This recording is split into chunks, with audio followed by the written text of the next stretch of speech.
circle of people. Yeah. That's how it. Personality is a big one. Yeah. How I conceive them, you know, I could see by the way they look if they're going to be, you know, right at the table or on time for work and what have you. So Right. yeah. And you know, they got to mesh well with the little family unit you got going on, you know, Correct. in the restaurant, I would think. Correct. Or any business, really, for that matter. But Correct. But that's interesting. Do you find that it's hard for people who aren't members of the family Yes. to blend in? Sometimes. To your little knit. Oh, sometimes. Yeah, We're, of course. we're not. I mean, we're great people to work for, but our daughters work with us, and their age, being their ages, which is today. Can I say happy birthday to Elaine? Sure Today can. is our youngest 21st birthday. Happy birthday, Elaine! So having the different age demographics that we have, our oldest server is 67. He's been there, I think, since the inception of the Tenderloin Room. Wow. So all the way down to 21, the girls being younger can be a better judge of how, say, like the younger staff members are going to work out the buses. And then we've got our manager, Spiro, who is 30-ish. Don't shoot me if I'm wrong. Spiro. So it's nice to have that because, of course, the older servers have been doing it for a very long time, Sure. and they have certain expectations. And so does Dino. And then, you know, like I said, the girls bring a different view. You know, if something's not working, well, let me try and talk to them and see if I can figure out why. Because it's kind of like a fraternity.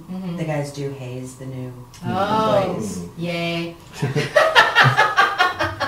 I wouldn't want to be a new servant, and I think that's across the board in the industry. I think that there's certain things that they do to new employees that if they survive there, they'll be okay. They'll be okay. That's funny.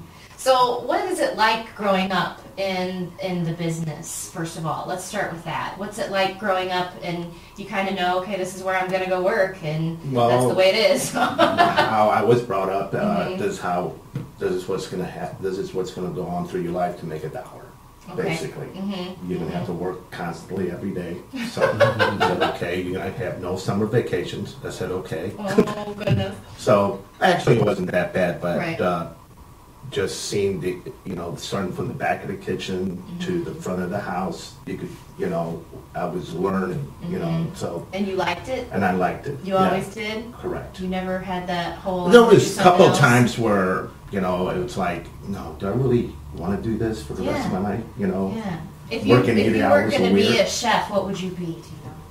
A machinist. A machinist? Yes. Like what kind? Like what do you... what would you- Auto machinist. Oh. Yeah, engine rebuilder, basically. Really? Yes. Okay, all I right. like working with my hands. Well, yeah, I was going to say, that probably is just as complicated as some of the Exactly. things you do. What's your favorite thing to make? My favorite thing to make, of course, working in the steakhouse, the pepperoni on the tenderloin, love it. making the sauces on the side, Which too. is like crack, by the way. Just so you Crack know. sauce. The cracks. Wow, you should call it You just that. gave my secret recipe out. Sorry. That's your favorite thing to make? Correct. Really? No, that, Like what would that you... and also I What like do you really like? ossobuco. I like that. That's Sorry. You do either with lamb or veal. It's a braised veal shank or lamb shank. It's just more slow cooked. Slow And cooked. It's very rich. Really? But I would have to say More his comfort. forte is sauces. He can make yeah. a simple chicken breast something outstanding just by adding creating a sauce. Cool sauces. Nice. Okay, well, I'm getting hungry now. So Okay. I'm I'm gonna starving. have to I check know. out. Sorry, we gotta go now. Yeah. Okay, so, okay, I lost my question, but at what point did you guys decide, okay, you know what, we're gonna work together, because obviously you didn't grow up in this industry, so how did that come to be? How did it come to be that you guys started running a business together? Well, I looked at her and I said, how about running a business? And I mean, we'll be celebrating our 25th anniversary in January, and I didn't realize what I wasn't marrying just Dino. I was marrying the restaurant, the family. Mhm. And he did work he actually had 2 jobs for a while. He was the machinist and Oh, you worked at the did? restaurant, Look at which you. makes it, for someone to come home from being in a garage all day and then a restaurant, it's like you go change clothes down the street and then come back. Okay. So, and that was all fine and good as we were raising the kids, but I had done a little of a lot of things and just never felt like anything was what I was supposed to be doing. Mm-hmm. And then we just decided to take the plunge and do this together. He likes to refer to me as the mouth of the business. Mhm. I talk a lot. I network a lot. Sounds familiar. Yeah, exactly. We have a lot in common. So I mean, if for some reason he went out of the country for like a month and said, okay, you handle everything, I'd be like, oh. But I think the same would happen if I did the same to him, because it's just, we both know each other's weaknesses and strengths and kind of try and play on that and as best we can. But we seem to gel pretty good Mm-hmm. For the most part. for the most part. Well, yeah. The girls have become instrumental in helping orchestrate all of this, which is why the next couple days is going to be interesting with you and I in Chicago. Yes, The girls are in Jill's going on Florida. tour with me. The girls are in Florida celebrating their birthdays, so we're leaving Daddy all by himself. And good that you bring that up, because Jules and Dino are in the book, Soulmate Proprietors, are actually chapter 5. And it's about kids. So she brings up her kids because growing up in the family that you did, you were part of that business, and Jules married into the business, and you have raised your children in the business. So Correct. what was it like having small children around when you're trying to run a restaurant? Can you talk about that a little bit? Actually, it did very well. Okay. What Yeah, kinds of things would you do to keep them occupied? Oh, I put an apron on them and Okay. give them some menus, and I have them sit down with some people and they talk. That was always very cute. Yeah. There's I people bet. that come Yeah. in now, they're like, oh, I remember you when you were this Oh, big." that's great. And even before, when he was still at one of the other restaurants, Spiro's restaurant, before the Tenderloin Room, my sister-in-laws would take turns while I was working whatever I was doing at the time. And they would bring them to work with them and just sit in the office and give them something to do, watch TV, color, whatever. But they were almost always either in the kitchen or in the dining room. Okay. And they grew up thinking every restaurant was owned by the family and they could just walk in anybody's kitchen, You know, which could be okay. slightly unnerving. But usually people were pretty receptive to it. But they're like, where's the bread? Where's the feta cheese? Where's the soup? So how old were they when you really kind of put them to work? They were in grade school. Grade Like, school? Yeah. Both started About 5th grade. Yeah. Like Fourth, 10, fifth, 10. somewhere in there. His dad used to like to have the girls in the salad station because they had the perfect size hand for To one make a salad. To make a salad. salad. You didn't have to like worry about measurements or anything because their hand was perfect. Children's hands were the perfect Nice. size for Good that. to know. They like working the sprayer for the dishwasher. So Oh, I bet wash they it. love that. Yeah. So. Which I think is a good example of a lot of people get nervous when they think, oh, kids can't be in a business environment, and obviously Right. that's not necessarily true. That's If they not true. if they grow up in it and they're trained on Mhm. the job, that's going to set them up very good for later in life, because if they have that experience of watching a business being run and understanding all that, Correct. it's going to definitely help them with whatever they do, get a job or anything. At least they have a better understanding of how business works than kids that are But the kept girls away. are pretty well versed in that. I mean, we have our slow times of the year when it's like, oh my gosh, and our 24-year-old is constantly saying, Mom, we go through this every year. Everything's going to be fine. Just go about your business. I'm like, really? Wow. So they've paid attention, obviously. Yes, very much So do they both show an interest in staying with the restaurant and doing that like you did, Dino, or do you see them? Both of Not them, I would say sooner? yes. Yes? Yeah, even though they won't admit it. But, They won't admit it, But yeah. But they as love they it. as they're getting older, It's in their blood. it's right.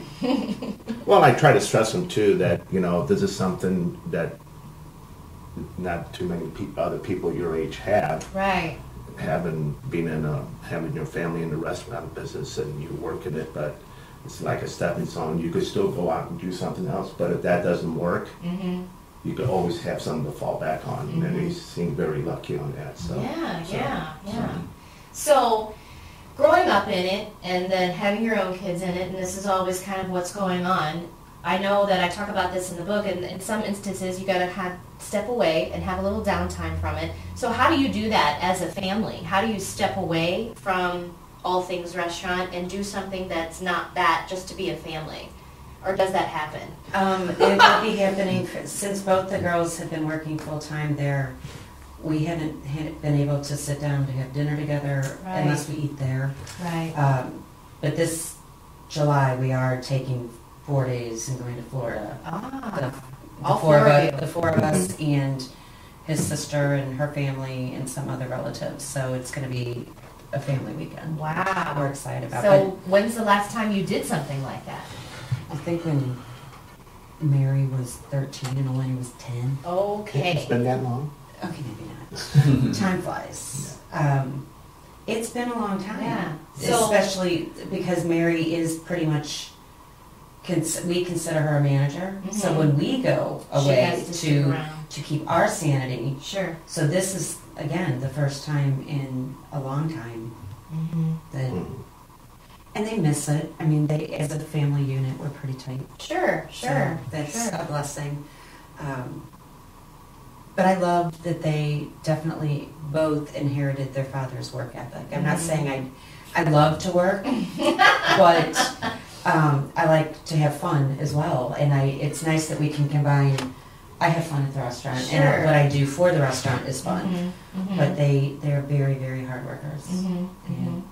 But do you think that's probably because they grew up in it and they know what it has to be done, and there really isn't anything to fuss about because they don't know any other way? It was pretty hard when I first hired, or when we first hired them.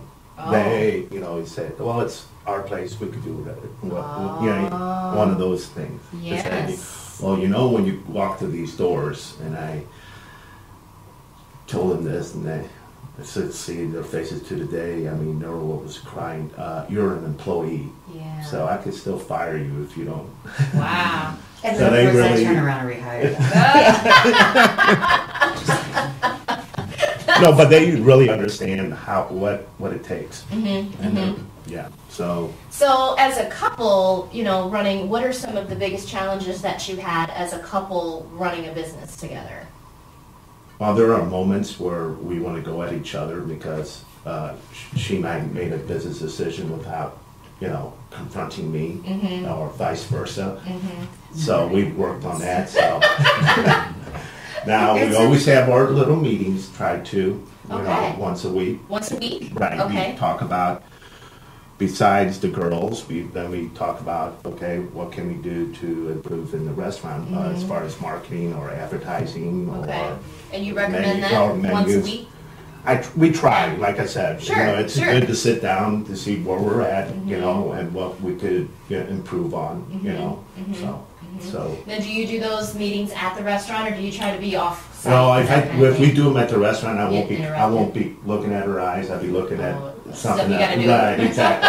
So More crack sauce you gotta go make. either we'll go out to another restaurant for dinner and discuss something, or And that's called research. It is research for you. and also, we just stay at home and just right. Have coffee or something and Right, discuss the day.